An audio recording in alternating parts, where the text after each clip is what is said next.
Halo, selamat pagi. Sambil menunggu teman-teman hadir,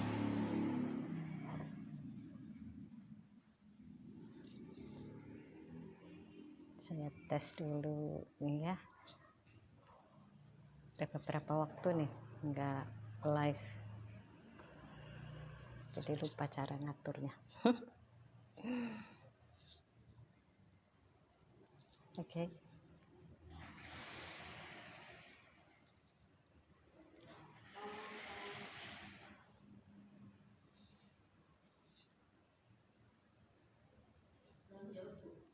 Halo, selamat pagi Kakak Lili.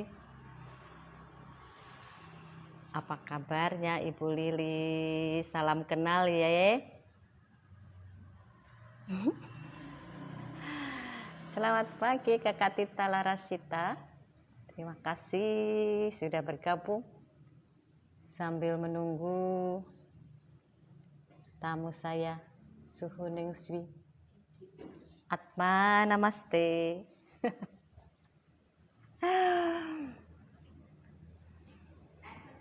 Kemana aja Ibu Lili selama liburan tahun baru ini?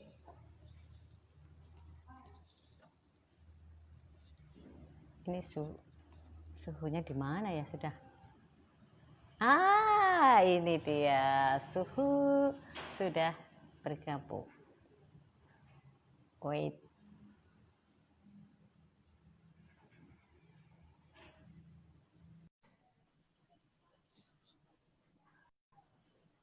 Di situ saja, nggak kemana-mana ya. Saya juga nggak kemana-mana, cuma nengokin istri aja. Istri suami. Selamat pagi, Amitofo. Selamat pagi, guten morgen, good morning. Ayah naon iya pagi-pagi. Ayah naon, saya jawabnya apa? Ada apa pagi-pagi? Ada aja deh. Suhu. Adanya dong. Apanya dong? Halo Kakak Dadar, selamat siang. Selamat siang apa selamat pagi sih sekarang? Jam 11 ya Suhu. Berarti kita selamat siang ya. Baik, teman-teman, selamat datang di live saya di hari kelima tahun 2021 ini. Senang sekali rasanya bisa bersama-sama kembali untuk live dan mengawali tahun baru ini live bersama Suhu Ningswi, Suhu yang sangat luar biasa. Ningswi, ya, Suhu Ningswi.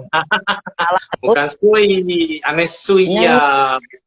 Ningswi, nah kan ya. Yeah. Nah, Suhu Ningswi, salah terus kan. Suhu Ningswi dan saya akan mengambil tema tentang, belum aku tulis nih tuh Suhu.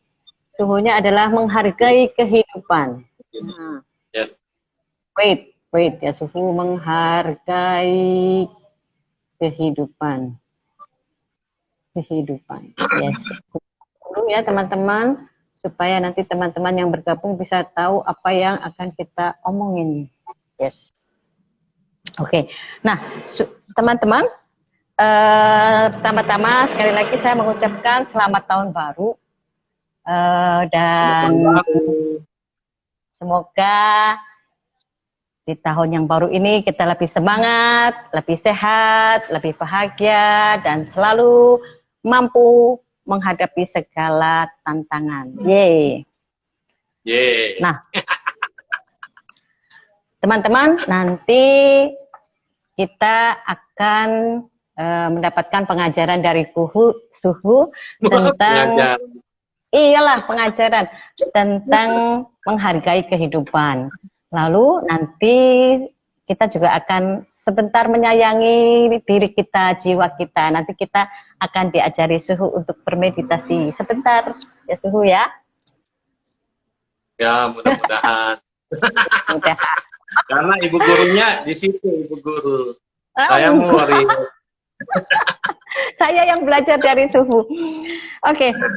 Nah, Suhu, kita kembali ke topik kita hari ini, yaitu menghargai kehidupan. Nah, di pandemi yang berlangsung cukup lama ini kan ya Suhu, membuat kita itu dibayangi kekhawatiran dan putus asa. Banyak teman-teman yang merasa khawatir tentang pekerjaannya, tentang masa depannya, bagaimana perekonomiannya. Lalu hal ini membuat kita kadang-kadang mencari hiburan yang membuat kita kehilangan awareness. Lalu kita menjadi mulai tidak menghargai kehidupan sendiri, mulai putus asa. Dan saya kemarin itu tertarik dengan ajaran Suhu yang 30 menit itu yang sempat saya lihat, yaitu kesempatan hidup itu sulit didapatkan. Nah, bisa Suhu jelaskan tentang statement ini Suhu, supaya teman-teman tahu kenapa sih sebetulnya kesempatan hidup itu sebetulnya sulit didapatkan dan sebetulnya kita harus memperjuangkan itu. Silakan Suhu. Ya. Waktu lampau kita pernah bahas tentang tentang itu ya, tentang reinkarnasi. Jadi pernah sempat disinggung tentang adanya kelahiran yang terus dan tidak ada awal dan tidak ada akhir. Gitu. Jadi kalau mau melahir sebagai manusia, kondisinya itu ada banyak banget yang harus bisa dilewati. Tidak semua makhluk bisa terlahir sebagai manusia dengan mudah. Kalau alam dewa, kita udah masuk ke surga. Masih bisa lahir lagi jadi manusia? Bisa. Kenapa? Satu, masa karma baik kita menikmati alam surga. Kan perbuatan kita kan ada perbuatan baik dan ada perbuatan jahat ya. Nah, di sini di Buddhis itu tidak kekal kalau misalnya kita banyak berbuat baik dan kita masuk surga. Nanti sampai di surga kekal abadi selamanya. Dikatakan kekal karena waktunya sangat panjang dan lama. Sehingga boleh dikatakan hampir kekal. Tetapi masih bisa meninggal di surga itu. Nah, karena apa? Kita kan masih punya kejahatan. Masa kejahatan kita lunas ketika kita masuk surga? Dan sebaliknya, ketika kejahatan kita yang banyak ini harus kita bayar dengan kita terlahir di neraka atau terlahir di alam rendah, ini habis. Masa perbuatan baik kita hilang atau disappear atau hilang begitu saja? Tidak. Jadi ketika perbuatan jahat ini habis, hukumannya sudah dihukum, maka dia berhak keluar. Dan ketika dia keluar, sesuai dengan kebaikannya, sesuai dengan tekadnya, dia bisa lahir lagi kembali jadi manusia, atau dia lahir ke surga kembali, bisa begitu. Tapi rata-rata yang dari bawah langsung booster, langsung naik ke atas, itu jarang. Jadi boleh kita katakan di dalam pandangan ini ajaran Buddhis dan Hindu ya. Nah, boleh dikatakan pandangan kita tuh kelahiran banyak sekali dan ketika kita lahir sebagai manusia, ini kesempatan kita untuk memperbaiki apa yang pernah kita belum lakukan. Jadi kalau seandainya kita dulunya lahir di bawah nih, turun karma buruk kita habis, hukuman selesai. Ketika hukuman selesai, maka kita punya kesempatan lahir. Ada bisa lahir jadi manusia. Nah, bersyukurlah lahir jadi manusia. Kenapa? Setelah melewati perjalanan panjang banget siksaan alam neraka, yang tidak ada boleh dikatakan hampir abadi juga. Kenapa? Karena lama dan panjang sekali. Sampai semua perbuatan jahat kita habis. Kan saya pernah ngomong, satu biji kalau ditanam, dia buahnya bukan hanya kasih satu biji. Satu perbuatan baik atau perbuatan buruk, kalau ditanam, buahnya bukan cuma satu. Dia akan panen banyak sekali, dan demikian juga dengan kejahatan yang kita lakukan. Membunuhnya sekali. Mungkin 1 menit atau 10 menit untuk membunuh manusia. Tapi hukumannya, di dunia ini kita dipenjara, seumur hidup. Setelah meninggal, harus menikmati siksaan neraka. Panjang sekali, tergantung kita masuknya neraka mana. Kalau kita jatuh ke neraka berat atau neraka yang tak paling dalam, wah itu susah keluarnya. Karena susah keluarnya, hampir dikatakan abadi. Padahal masih sebetulnya nggak abadi. Tapi begitu kejahatan ini semua sudah dilunasi, sudah dibayar, kan kita masih punya tabungan kebaikan. Nah, tabungan kebaikan kita ini akan mengangkat kita kembali ke dunia. Kalau seandainya perbuatan kita pas-pasan. Kenapa lahir lagi ke dunia? Supaya kita bisa naik ke atas. Karena di alam manusia ini kita bisa melakukan perubahan kesalahan menjadi kebaikan dan memperbanyak kebaikan untuk supaya kita memiliki kekuatan tabungan untuk yang tadi belum lunas ini nih. Tabungan yang pernah kita tanam kebaikan ini kan belum lunas. Nah, untuk booster supaya kita bisa setelah meninggal masuk ke surga. Dan ini surga kan ada 26 kalau di agama Buddha. Ada banyak sekali. Surga tingkat pertama, 1 hari di sana 50 tahun usia manusia. 1 hari, one day. One day di sana, 50 tahun usia manusia. Maka dikatakan sangat panjang sekali, karena surga tingkat pertama bisa 2.500 tahun surga. Jadi panjang banget ya. Wah, udah nggak usah dipusingin lah. Pokoknya kalau udah naik ke atas, kita akan senang, happy, tapi itu masih banyak level yang harus disempurnakan. Nah, ketika kita jadi manusia lagi, kapan? Pertanyaannya kan begitu. Kalau kita dari alam bawah mau naik jadi manusia, kapan? Susah, nggak gitu mudah. Harus melewati banyak alam. Ada alam setan, ada alam jin, asura, ada alam binatang. Dan binatang pun dari alam yang tidak bermanfaat sampai alam bermanfaat. Sampai nanti baru bisa jadi manusia. Artinya, susah kan jadi manusia? Yes. Kalau dari surga, kita udah enak di alam surga, tapi tidak bisa melakukan kebaikan. Kenapa? Di surga itu semuanya bahagia, semuanya happy. Nggak ada ingat lagi lah berbuat baik, karena semuanya hanya menikmati buah dari kebaikan. Dan buah ini kan yang tadi dikatakan, tanamnya satu, buahnya banyak. Panen terus setiap hari, panen terus setiap saat dengan kebahagiaan yang kita miliki. Nah, kapan jadi manusia? Kapan-kapan. Kalau ngikutin karma ya. Kalau ngikutin karma. Tapi kalau ngikutin tekad, kalau ngikutin saya ingin berbuat baik di dunia, saya mau jadi santo, saya mau jadi bodhisatwa, saya mau jadi orang besar, saya mau jadi Madam Teresa atau segala macam dengan kekuatan tekad. Tekad ya Bu ya. Karena kelahiran ada 2. Satu kelahiran karena karma, yang tadi dibilang karma baik harus dibayar. Satu lagi karena tekad. Nah, di tanah kalau bahasanya. Tekad ini adalah sesuatu niat cetana yang muncul dalam pikiran, kekuatan tekad untuk membahagiakan semua makhluk, untuk mengajar kebaikan, untuk menebarkan firman, untuk memberikan satu pencerahan.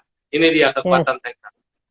Jadi kekuatan tekad ini bisa menyebabkan kita turun dari surga atau dari alam tanah Buddha atau dari manapun yang dibilang di alam di atas sana, dari alam Brahmake, dari alam surga maupun alam Sukawati. Kita bisa turun ke bumi ini dengan kekuatan tekad itu untuk menjadi apa?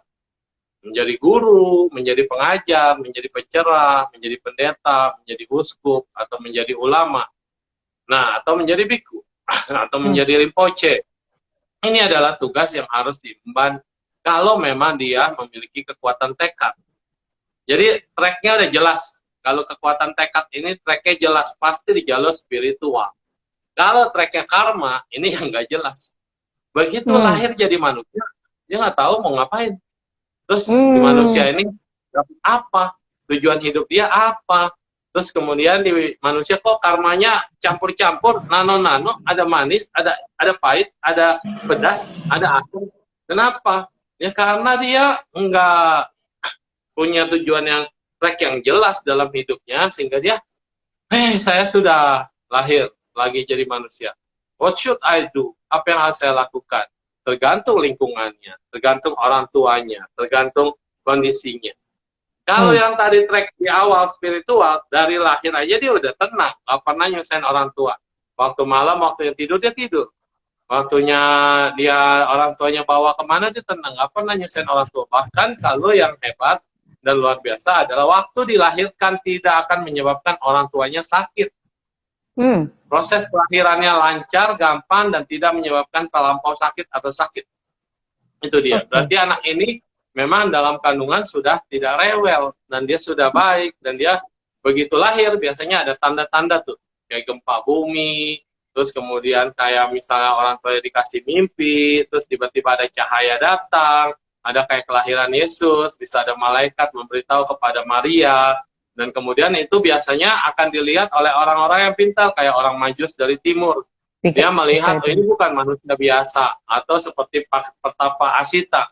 ketika melihat kelahiran dari Pangeran Siddhartha. Ini bukan manusia biasa. Atau ada biksu yang melihat bayinya. Wah, bayinya ini kayaknya juga baik banget dari mukanya, dari face-nya semua.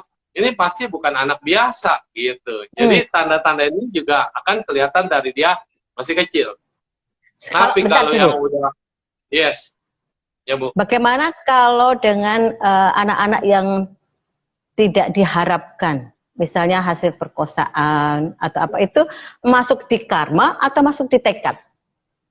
Ya, itu sebetulnya di karma, Bu. Tetapi kalau dikatakan karma buruk, ya dia memang karma buruk. Kenapa karma buruknya dia lahir di keluarga yang tidak benar? Kenapa karma buruknya dia harus dibuang? Kenapa karma buruknya dia harus jadi anak yang cacat? Kenapa dia jadi anak yang kurang? Yes, itu karma buruk. Kelahiran karena karma. Tetapi ada tetapinya. Nah, ada tetapinya. Hukum karma itu bekerjanya bukannya satu-satu. Bukan putih adalah putih.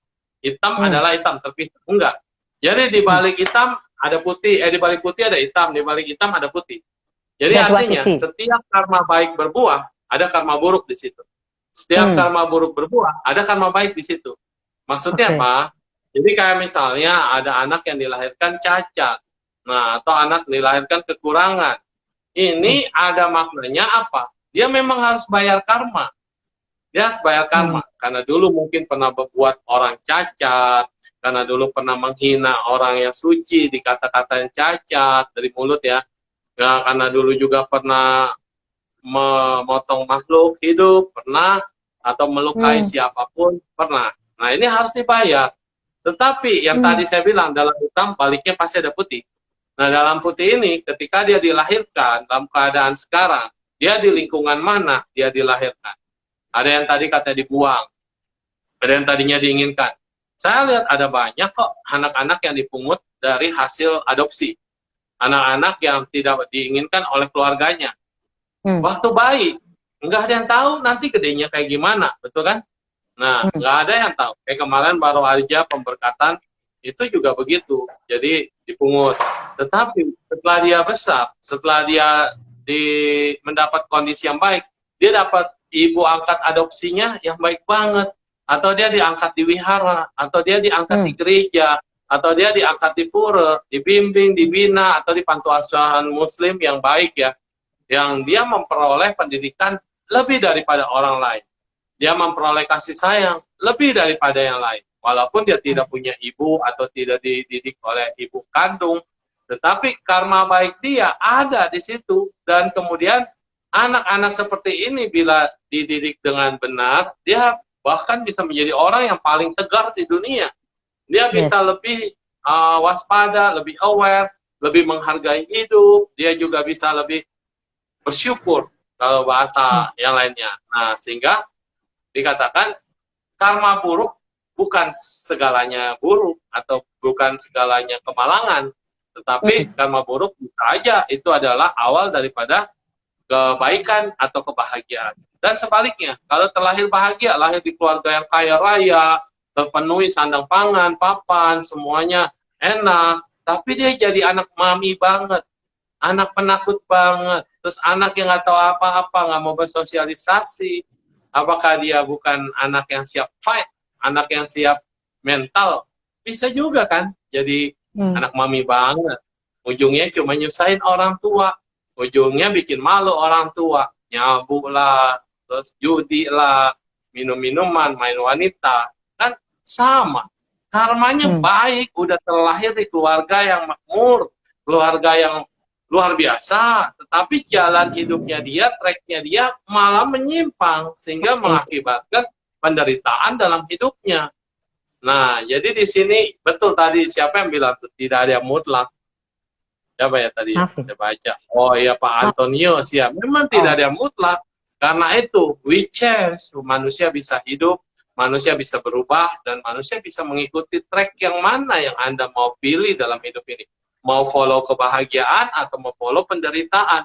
Masalahnya orang, dia maunya bahagia, tapi nggak mau lepasin penderitaan yang menyeret dia. Maksudnya, saya mau kaya, tapi saya nggak mau lepasin judi. Kalau mau kaya, Anda harus berderma. Itu ajarannya di mana-mana.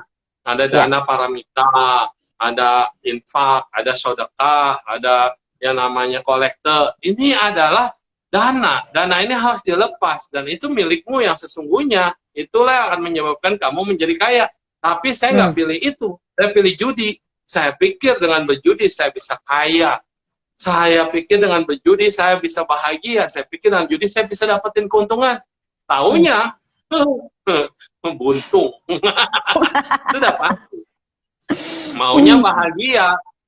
Cukup satu istri, tapi senang cari banyak istri. Ya, kan maunya bahagia kan? Tapi nyarinya ke sini. Akhirnya pusing ngaturnya. Gimana? Bohong terus tiap hari. Gaji dibagi-bagi, penghasilan kurang. Akhirnya melakukan kejahatan. Korupsi lah, apa segala macam. Untuk membahagiakan pasangannya. Kalau nggak bisa dituntut. Papa mana? No money, no sayang. Artinya bahwa mungkin di kehidupan yang lalu seorang itu adalah mungkin saint atau apa namanya, santo, suci. Tetapi di kehidupan yang sekarang bisa juga dia menjadi downgrade, ya, itu free will berarti ya. Bisa. Cuma bedanya orang dia downgrade, lahir di keluarga bawah, lahir di keluarga apa, tapi kelahiran dia pasti memberikan makna bagi keluarganya. Terus dalam kehidupan dia, alam bawah sadar dia pasti akan lebih mengarah ke arah spiritual. Dia tidak kepilih lagi jadi santo, dia tidak kepilih lagi jadi pemuka agama. Mungkin di sini hidupnya cuma singkat. Dia menjadi anak kecil yang baik banget. Kan ada tuh yang anak kecil, anak apa namanya, putra altar yang badannya tidak rusak ya. Yang di gereja Italia kemarin baru dipamerin. Ya. Oh, yang kemarin, ya, yang barusan, santo baru. Ya. Nah itu kan masih muda, usianya masih muda, tapi kelahiran dia dan sampai kematiannya itu untuk menyadarkan kita loh. Maksudnya, walau saya lahir lagi sebagai orang biasa, anak kecil biasa, tapi kematian saya dan kehidupan saya ini meaningful. Walaupun saya tidak kembali lagi menjadi orang yang hebat, besar, yang bisa mengubah dunia, tapi saya bisa mengubah keluarga saya bisa mengubah kondisi lingkungan sekitar, dan saya bisa mengubah orang setelah melihat saya meninggal. Itu kan? Paham ya? Paham. Gimana ya? Oh, di rumahmu ya? Apa anjing? Iya, di rumah. Kedengeran ya? Enggak, saya pikir ada anjing nyebur gitu di kali. Iya. Nah, oke, Su. Nah, ini Ibu Mafin. Ini Ci Mafin ini bukannya Mama Mafin ya? Mafin. Waktu anak 6 tahun meninggal. Iya. Ada banyak kasus anak-anak kecil yang meninggal. Ini seru ya. Ada yang 10 tahun meninggal, ada yang 6 tahun meninggal. Tapi kematian itu penuh makna.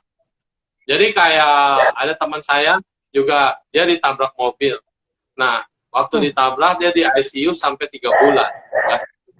Dan semua pada saat itu, kekuatan kebaikan dari orang tuanya, karena temannya banyak, terus aktif di berbagai tempat, terus dia jadi pembicara. Sehingga doa itu dari 5 agama ngalir. Setiap hari, setiap saat. Nah, anak ini sih dia tidak tahu kan ketika dia udah ditabrak, udah hancur, semuanya pingsan. Mungkin dia sempat naik ke atas, atau jalan-jalan, atau kemana. Nobody knows. Tetapi yang ada di sini adalah kejadian yang menggoncang ini membuat orang lebih care, lebih perhatian, lebih memberikan vibrasi yang positif, dan memberikan doa. Sehingga keluarga ini kan berubah. Tadinya orang cuek-cuek aja, tapi begitu ada kejadian ini, empati dari mana-mana datang. Ini kan memberi kekuatan baru.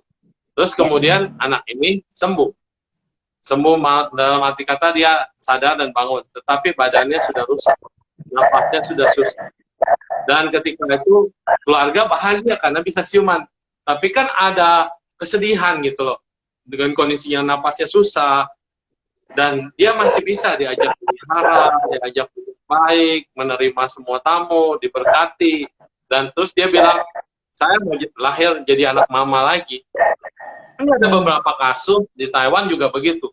Saya mau jadi anak mama lagi. Nah, kayak pernah saya sebutkan Chow Tak Wan, itu ada di Taiwan, dia jadi Chow Tak Wan Cicing Hui, yaitu yayasan untuk mendanakan anak-anak yang kena kanker. Karena dia sendiri kan yang donasi di seluruh dunia banyak, uangnya dia banyak, tapi dia 10 tahun meninggal. 8 tahun meninggal. Dan kemudian dana ini digunakan untuk membiayai anak-anak yang kena kanker lainnya, gitu. Jadi yayasan ini atas nama anak yang meninggal itu. Nah, sama orang ini berkata, "Woyo tang, mama teh haitsu, saya mau jadi anak mama lagi." Bener, nggak lama dia hamil lagi ibunya, dan karakter anaknya sama persis dengan karakter yang sebelumnya. Ya, kesukaannya, hobinya, terus juga ciri khasnya, senyumnya, terus ada hal yang sampai kesukaannya. Dia tidak suka apa, dia suka apa. Nah, ini ada beberapa kasus seperti ini.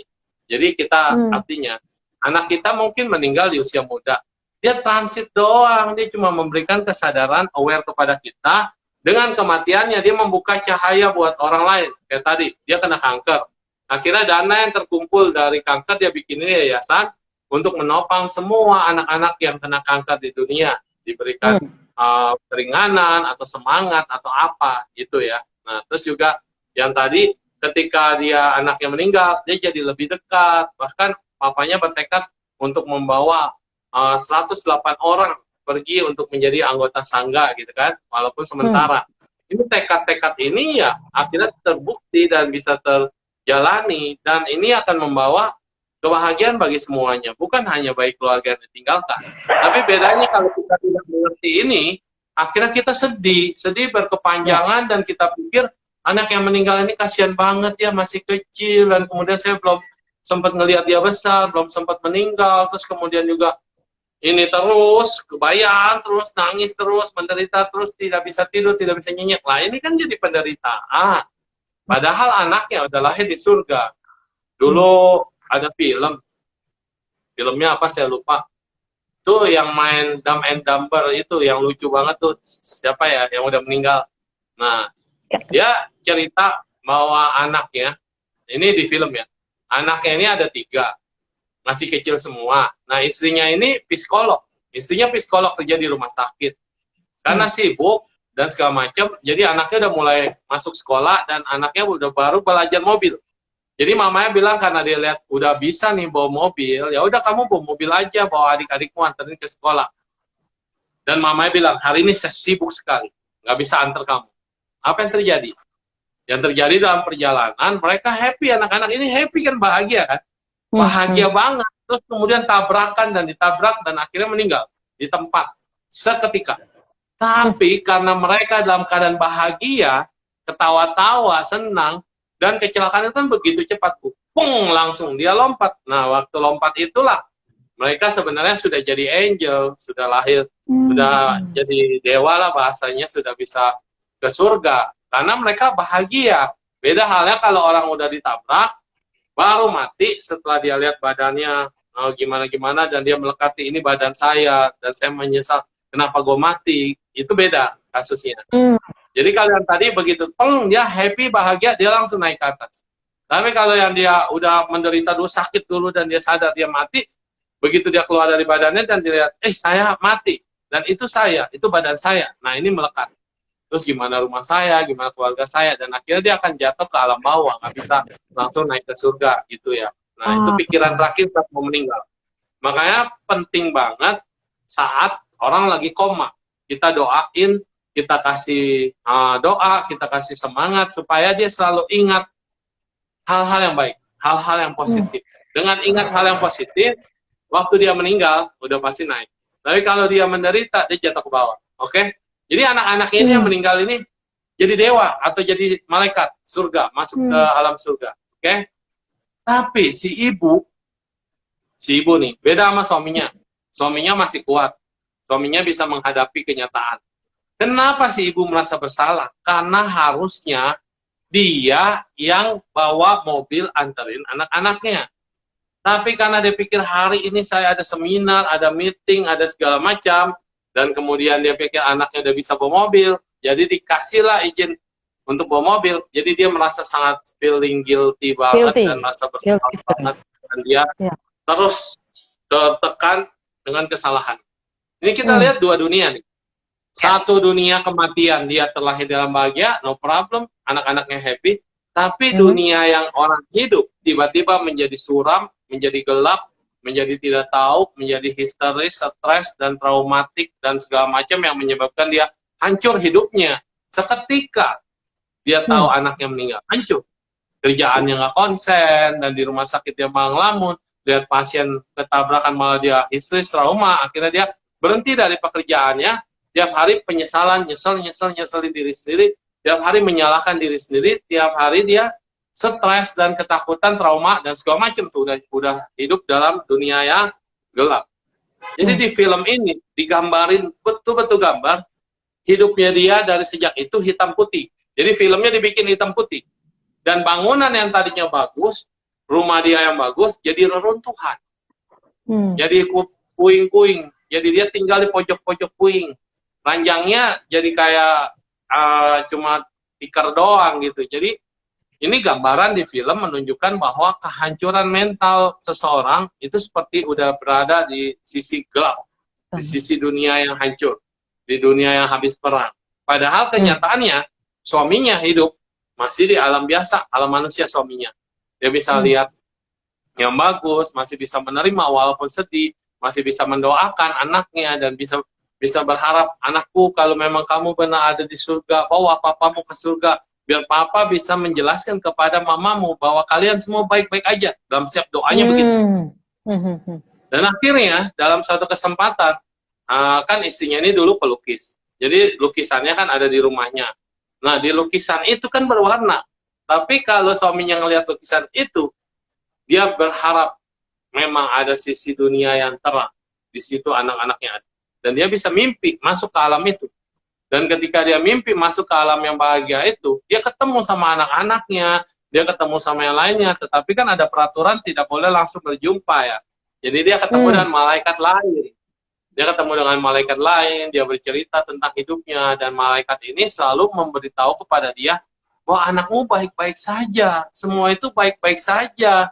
Pikiran kamu itu tidak seperti yang istrimu pikirkan. Dunia mereka sekarang dunia yang baik. Nggak percaya. Kalau nggak percaya, yuk kita pergi jalan-jalan, diajaklah keadaan di surga. Wah, ternyata indah keadaan di surga dan macam-macam bla bla bla bla. Anaknya belum mau ketemuin karena nggak boleh ya, masih mungkin berduka atau bagaimana, atau di ending baru mereka bertemu. Dan dia ketika bangun dari mimpi, dia ceritain pada istrinya. Istrinya nggak percaya. Kenapa? Mindset, blocking pikiran. Ini susah untuk disembuhkan. Healingnya itu harus nembus bongkar hati, kayak bongkar mesin tuh turun mesin.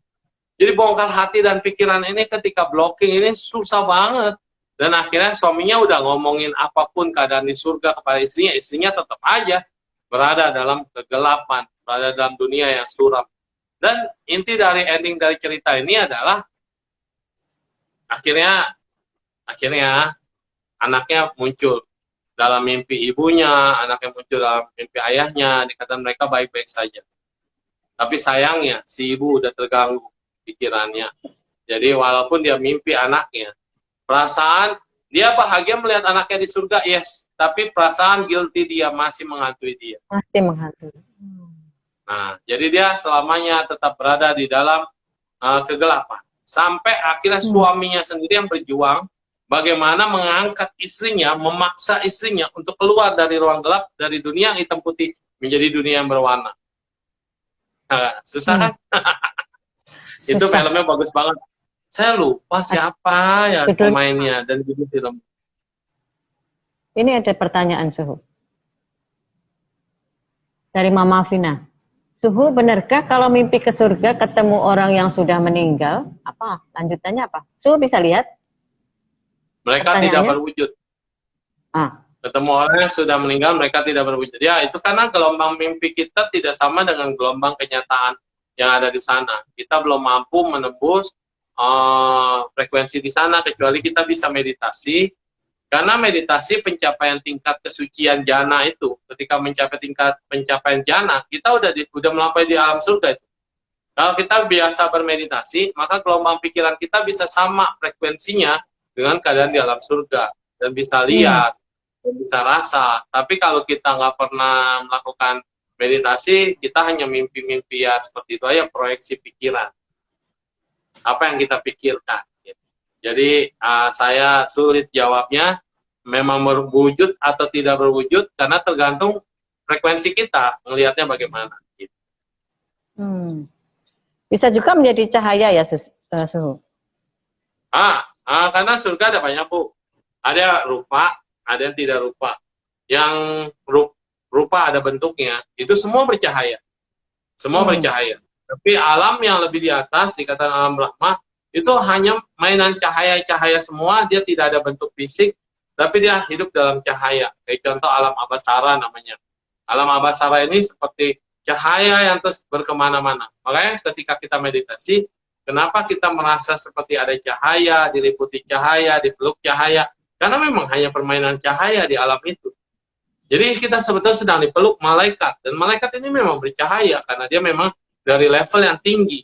Jadi kalau level yang rendah itu masih ada bentuknya, masih ada sayap, masih ada kayak dewa, peran, dan segala macam. Itu masih ada bentuk.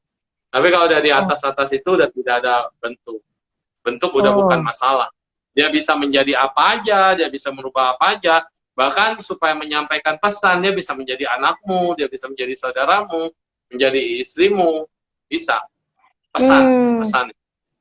Jangankan malaikat, yang di alam bawah aja jago untuk soal nyamar. Jin gitu kan, alam jin.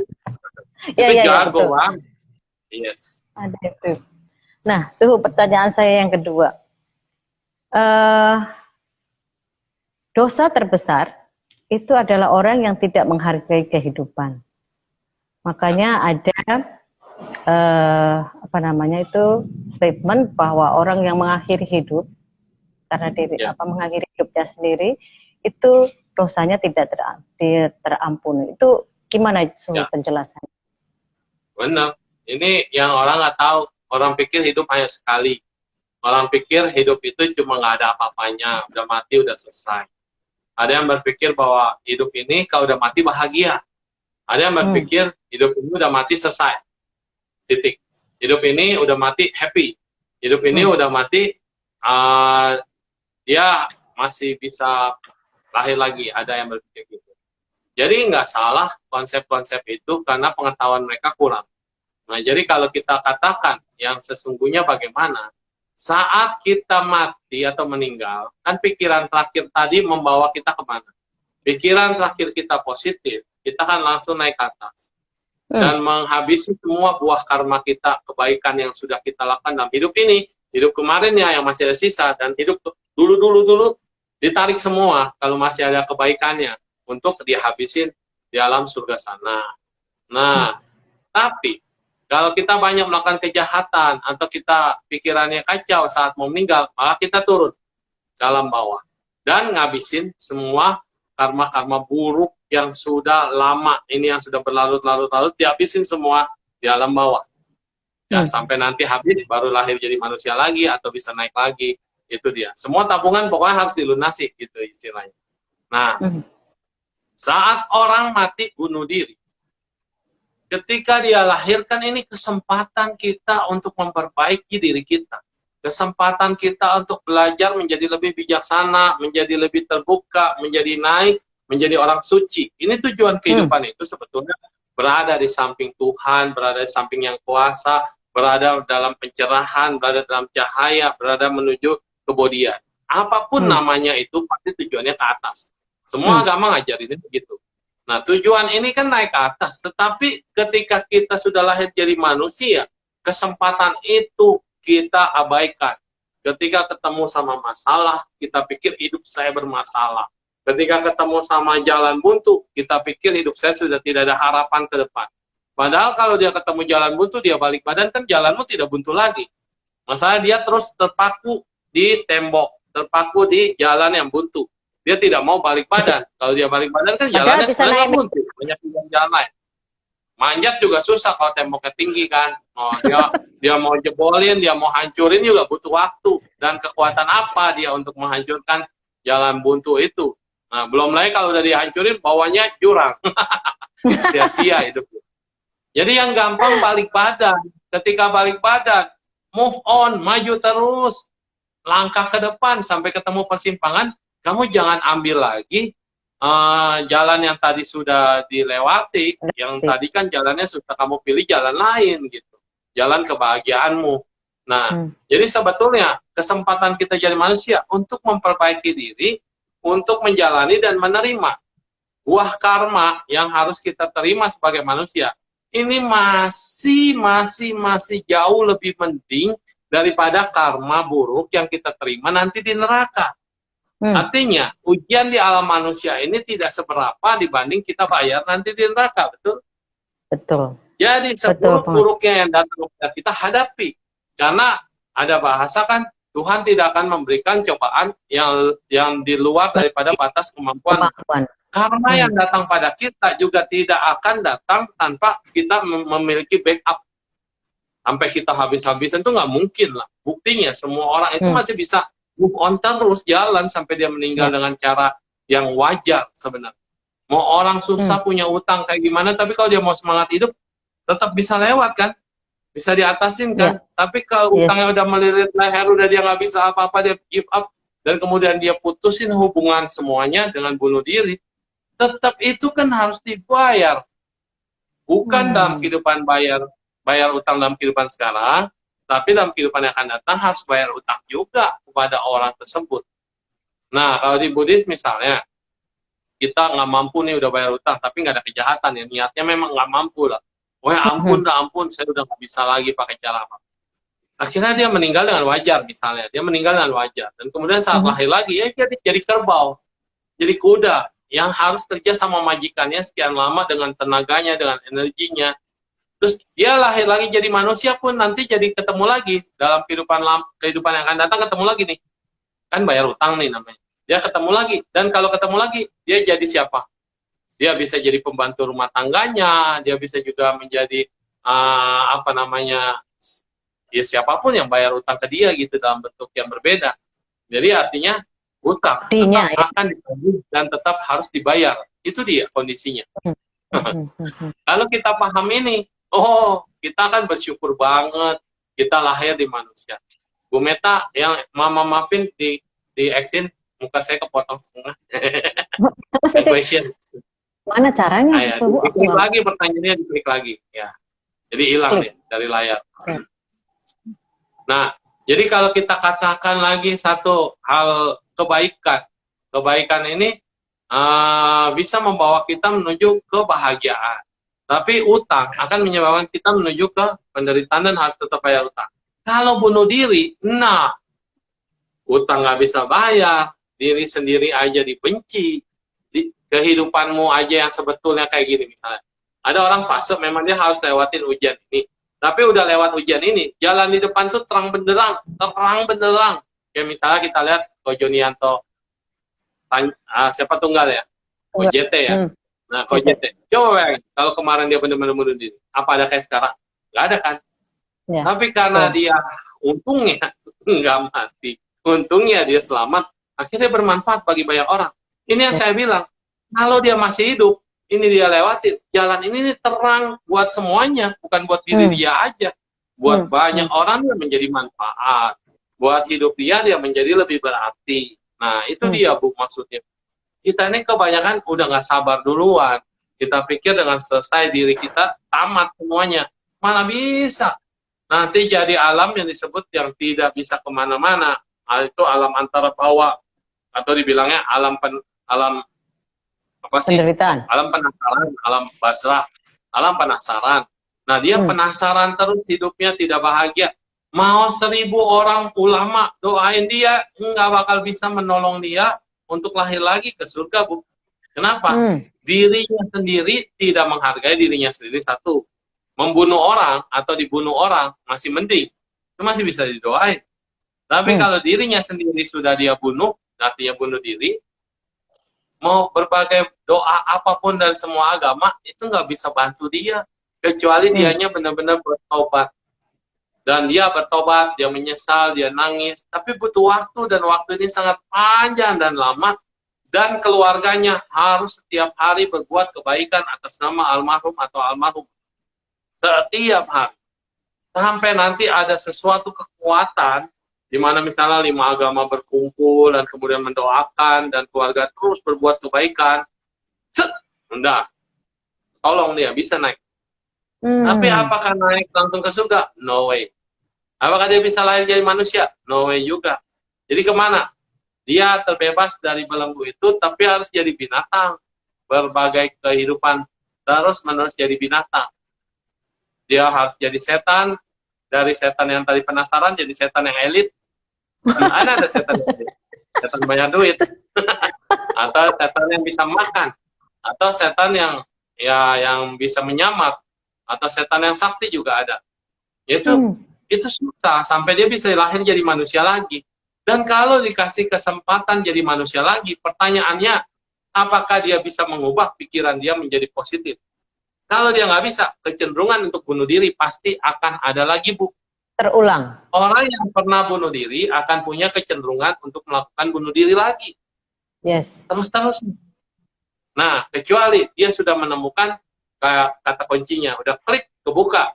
Ketika dia klik, kebuka. Hidupku bukan untuk diriku sendiri.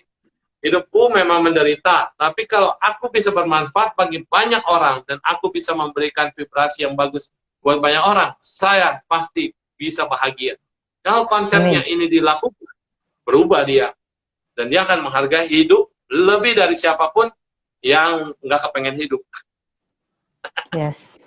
Yes, luar biasa Suhu. Nah, teman-teman semua, ini ya pesan di awal tahun dari Suhu. Bagi teman-teman yang sedang di dalam permasalahan yang berat, jangan sampai bunuh diri. Jangan sampai. Karena ketika kamu punya keinginan itu dan kemudian kalian mendapatkan cahaya seperti yang dialami Ko Junianto Tunggal, kalian akan menjadi cahaya. Orangnya muncul. Passwordnya adalah syukur. Nah, passwordnya adalah syukur. Muncul yang diomongin. Wih, mantap, Ma. Terasa dia, terasa. Vibrasinya nyamber. Iya. Panggil. Dan sekarang Ko JT ini, tadi saya pagi juga mendapatkan WA ya, mengumpulkan apa namanya, barang-barang yang mungkin sudah tidak dipakai oleh teman-teman untuk dijual kembali dan uangnya dipakai kembali. Betapa dia mempergunakan waktunya sebaik-baiknya untuk menjadi cahaya bagi orang lain. Ya, Suhuya luar biasa kan ya. Yang di awal dikatakan, kalau ada orang lahirnya kurang bagus, kondisinya jelek, dia selalu dapat kemalangan, selalu dapat ketidakberuntungan dalam hidup dia. Ini kan dia harus bayar utang nih ya. Dia harus bayar utang dari yang lampau. Atau dia memang harus diuji. Jadi kayak misalnya manusia-manusia besar, itu harus lewatin ujian-ujian yang kayak gitu. Sehingga buat nggak dia kesabarannya, kalau dia lewat, naik level parameter kebaikan itu akan naik terus tuh. Jadi parameternya akan naik terus. Kalau dia bisa lewatin semua yang udah dimana dia dibully orang, dia sudah tidak lagi membenci orang, tetapi dia bisa menyayangi orang, nembus lagi nih. Kita main game nih ceritanya, game level kebaikan kita terus nambah. Dan sampai akhirnya Anda terbebas. Terbebas dari apa? Terbebas dari orang-orang yang nggak mampu. Orang lain nggak mampu, tapi kamu mampu. Dan kamu terbebas dari itu semua, dan akhirnya disitulah kamu akan membuka dirimu menjadi lebih luas, seluas-luasnya daripada angkasa ini, dan kamu bisa menampung siapapun untuk kamu tampung. Dan siapapun untuk kamu bantu. Ini dia akan menjadi cahaya bagi yang lainnya. Itu dia kalau dia udah lewatin masa-masa itu. Dan itu akan menjadi kekuatan. Kenapa? Orang-orang kayak gitu kan banyak di dunia ini. Dan ketika dia lulus dari ujian itu, dia bisa menjadi mentor buat mereka. Makanya kenapa saya aktif dulu di sosial media, karena dulu saya berpikir, saya kan biksu muda, dulu masih Samanera ya. Saya Samanera, saya bisa bantu orang apa, kenal sama orang juga banyak yang saya nggak kenal. Tapi saya coba nulis, karena guru saya di Fokwangsan, Mas Singin, tiap hari itu nulis. Yang hari tulis artikel di koran, dan itu membantu banyak banget orang yang membaca, dan tersentuh, dan kemudian tersadar, awaken. Jadi saya bilang, saya cuma bisa nulis. Ya udahlah, saya nulis dulu di Friendster, di Facebook, di broadcast. Dulu dari broadcast SMS, terus broadcast BBM, terus broadcast WA. Ternyata, kita tuh cuma nulis yang kita tahu dan kita sadari, dan kita pahami. Tapi banyak banget orang yang tersentuh karena tulisan kita. Di saat itu ada yang lagi down, mau bunuh diri, nggak jadi. Dan berterima kasih. Dan kemudian terima kasih Su udah nolong saya. Emang saya bantu apa? Gitu kadang-kadang nggak tahu. Dari tulisan aja. Dan ada sekarang bukti nyata dari yang harusnya dia udah terhina-dina dan kemudian akhirnya mau akhiri segalanya. Sekarang dia malah jadi manusia sukses dan berhasil dan dapat suami juga yang sayang, dapat anak juga yang luar biasa, baik. Berubah. Coba kalau dulu akhiri segalanya. Selesai. Penderitaan Bikin bertahun-tahun. saya pusing. Doain yang bunuh diri itu susah loh, Bu. Kenapa? Makanya, kita doain dia juga nggak mudeng. Kita udah bilang, di sana nih ada alam bahagia, syaratnya kamu jangan melekat, udah lupakan penderitaan kamu, sudah kamu bayangkan kamu hidup dalam cahaya, kamu hidup dalam bahagia, udah didoain, di ngomongin, diapain, nggak mudeng. Kenapa? Ngeyel. Dia pikir nggak bisa, saya masih punya harta, saya masih punya ini, masih punya anak. Ada yang anaknya baru, ya ada yang kasihan, baru masuk rumah abu, ternyata udah 4 tahun. Dulu korban yang kecelakaan itu loh, kapal kebakar. Kok waktu saya doa kok sedih banget ya? Kenapa sedih gitu? Tumben, biasanya saya kalau doa nggak pernah sedih. Terus saya tanya, memang kenapa meninggalnya ya? Oh, karena begitu. Terus dia bilang, anaknya kan masih bayi dulu, masih kecil banget. Jadi dia nggak rela gitu meninggal. Dan sempat suaminya nanya sama orang pintar. Orang pintar itu panggil gitu arwahnya dan diajak komunikasi. Dia bilang, dia nanti nunggu anaknya 5 tahun. Baru mau naik. Baru nggak genayangan, bahasanya gitu. Nunggu anaknya 5 tahun. Ya ampun, ini kayak film dah. Aku bilang ke mereka keluarga kayak film Hi Bye Mama. Itu film Korea, Hi Bye Mama gitu. Persis kondisinya kayak gitu. Nanti ibu nonton Hi Bye Mama. enggak sekarang tenggelam. Iya, dan itu memang real seperti itu. Alam setelah mati itu masuk kotak abu. Dan kemudian kalau dia menganggap kotak abunya itu adalah rumah dia, maka dia tinggal di situ. Padahal kan dia harusnya tidak tinggal di dunia ini. Tapi karena kemelekatan kuburan adalah rumah dia, kotak abu adalah rumah dia, dan nunggu keluarganya datang, nunggu yang lainnya juga bisa kasih dia gimana-gimana, tamu dan segala macam. Jadi dia terus nunggu sampai 5 tahun. What for? Anakmu juga waktu doa kagak ngeliat mamanya seperti apa, karena nggak dilihat dalam konsep anaknya, bahkan belum pernah ketemu mamanya. Anak ini juga main-main aja, lari-lari lagi doanya, waktu disuruh doa dia ikut-ikutan aja doa gitu, nggak paham. Terus kamu karena melekat sama anakmu, kamu jadi membuat dirimu menderita berkepanjangan. Jangan nunggu 5 tahun, sekarang move. Nggak mau juga, masih sedih, masih suka nangis dan segala macam. Jadi ya siapa yang bisa doain lu lagi kalau bukan lu sendiri yang berubah. Jadi di sini konsepnya. Jangan sampai kita menyesal belakangan. Kalau di depan namanya pendaftaran, kalau di tengah namanya apa? Antrian. Iya. Aduh, luar biasa deh.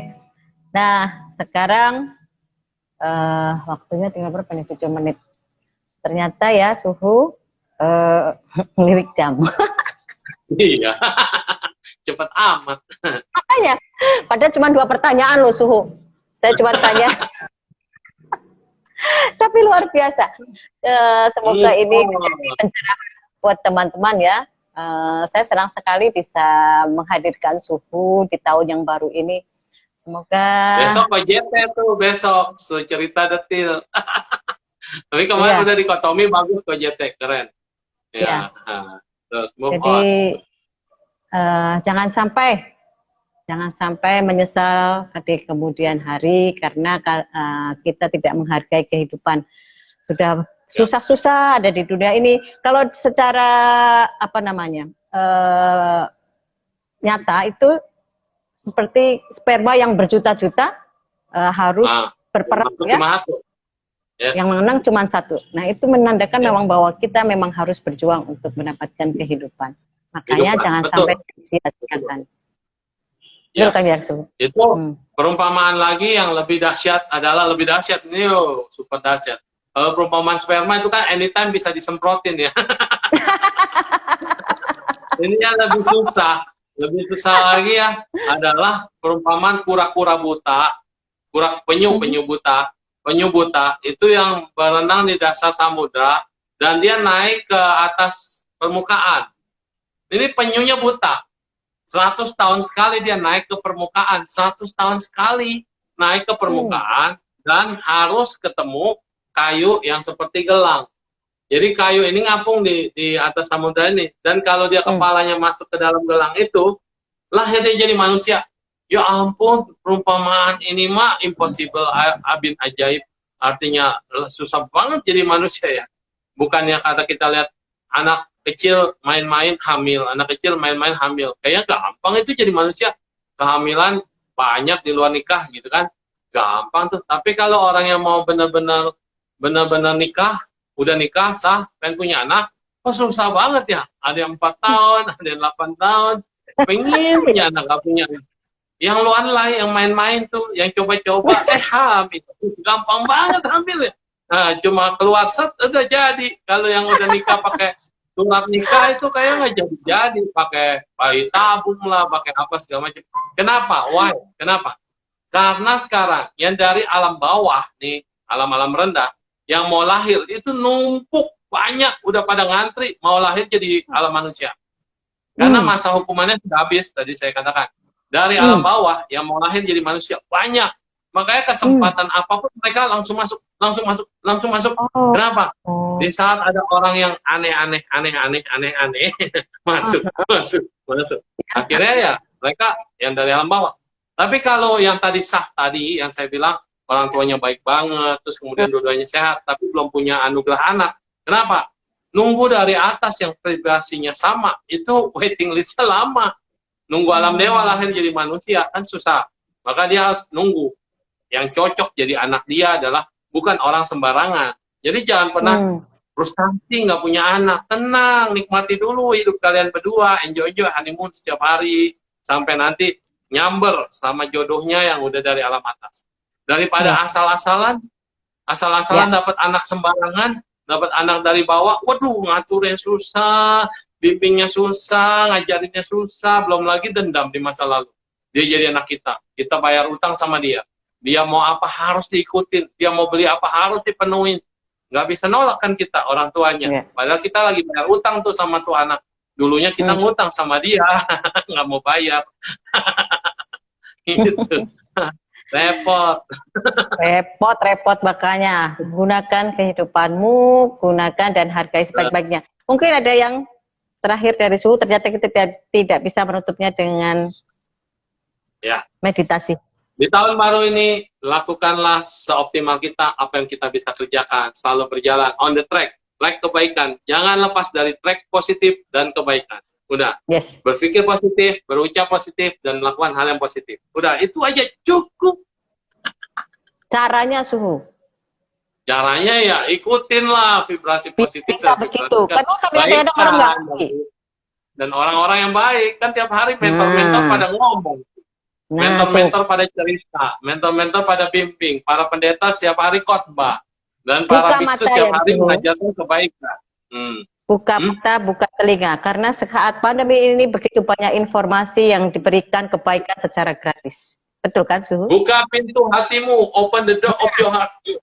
Yes. Maka hatimu akan keluar. Happy. Iya. Duit juga datang. Ketika kamu memberikan cinta pada yang lain, uang pun datang. Manikah. Baik, Suhu. Terima kasih sekali atas hari ini live saya yang pertama yang sungguh sangat berharga buat teman-teman dan juga saya sendiri. Terima kasih teman-teman yang sudah bergabung. Semoga apa yang diajarkan Suhu bermanfaat untuk teman-teman semua. Selamat menjalani hidup teman-teman dengan bahagia, dengan gembira, dan jangan lupa on the track. Jadi, buka mata, buka telinga, buka hati. Jadi meditasinya ntar malam jam 8.30 ya. Oh ya, untuk teman-teman yang mau meditasi, nanti bisa japri saya. Kita ada meditasi bersama-sama yang 8.30. Jam 8.30, kalau pagi jam 8 ya Suhu. Ada banyak pengajar yang luar biasa. Boleh japri saya yang mau mendapatkan linknya, atau japri Suhu. Amitofo, Atma Namaste Suhu. Thank you semuanya. Semoga berbahagia, salam sejahtera, salam damai. Dadah. Yes, ya Bu. 谢谢。